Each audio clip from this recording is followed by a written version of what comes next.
सखी रे कोई दिन से दिलावा मांगो है राज भरावा सखी रे कोई दिन से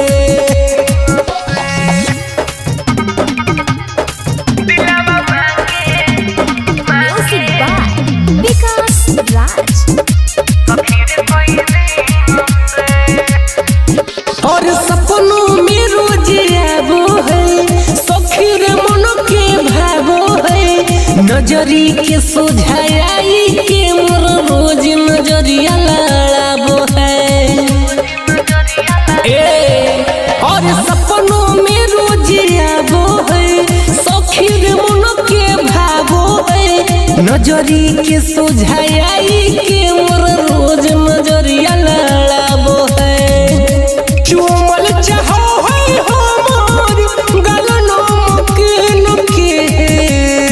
दिलावा मांगे राज भरावा सखी रे कोई दिन से दिलावा मांगो है राज भरावा सखी रे कोई दिन से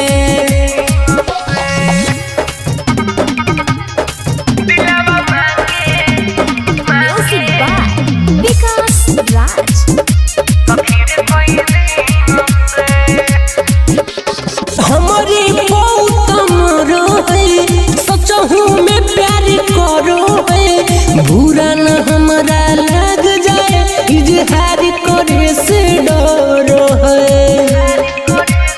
एहो हमारे बहुत मरो है सचहू में प्यार करो है बुरा न हमारा लग जाए इजहार करे से डरो है उज्जवल रितेश हरदम देखे तो वहीन से दिलावा मांगे राज भरावा सखी रे कोई दिन से दिलावा मांगो है राज भरावा सखी रे कोई दिन से।